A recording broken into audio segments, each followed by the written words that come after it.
So then back over to Central Pokemon Leaks. He says, interesting info on Gaia Generation 10. This is from a meeting between Game Freak and the anime staff. They are talking about how the current anime has little synergy with Titan. Instead, is heading into a Gaia-like direction. No idea what that means for Gaia. Honestly, it's up for interpretation. They talk about how the current anime is similar atmosphere to Gaia, possibly due to developing the game alongside it. So, I actually talked about this a while ago when the shiny Zygarde 50% form, like the Zygarde dog, like when that came out, I said that it seems like they're trying to synergize the game with the anime, or the anime with the game, which I think can be a really good thing, because you'd be surprised how many people still care about the Pokemon anime. Like, I haven't watched Pokemon anime in a long time, mainly because like I just kind of fell off in Generation 5, you know. After Ash beat Paul, I was like, okay, I think I'm good here. You know what I'm saying? But a lot of people still watch the anime, the Pokemon anime. Like it trends every week, just about. When the show drops, it trends. So the meeting, they talk about Zygarde's appearance, and Ewau, who is, I believe, the head of Oriental Light and Magic, who are the studio that does the Pokemon anime. He says, I'm slightly concerned because even in Ikaku, Zygarde's normal form appears. The placement of its appearance worries me a bit. And then Omori, who is one of the producers at Game Freak, he says, it might be better to time it to introduce Zygarde or something similar later. And then Sugimori, who is also with Game Freak, says, Ken Sugimori, everybody knows Ken Sugimori, that will be better.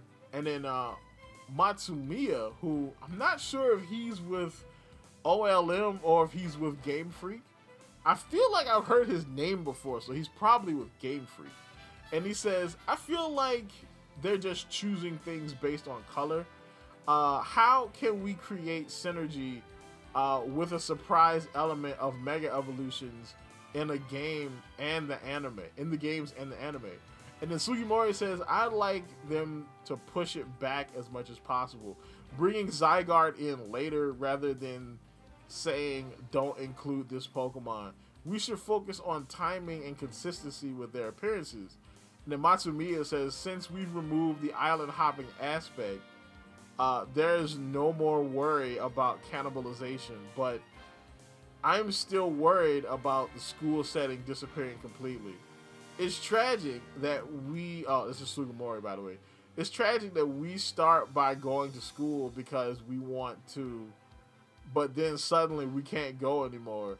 Yeah, I could understand if a kid who doesn't want to go to school goes on an adventure, but then Omori is like, the synergy with Titan is lacking, so it might be nice to have a school segment, to have more school segments along the way. It feels like such a wasted opportunity. Which, since so many anime take place in schools, it's crazy that the one time Pokemon has a school that it's not really big in the anime. That is kind of crazy, though.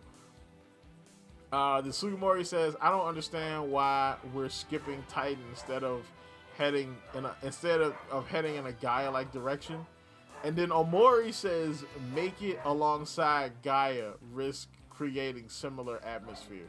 So basically, I'm not sure if that means like spoiling Gaia, spoiling the tone of Gaia, which means I guess they're going to be thinking about a lot of new stuff because, Anti-Poke right now is about new characters, new stories, all that kind of stuff. So maybe that's what they're thinking.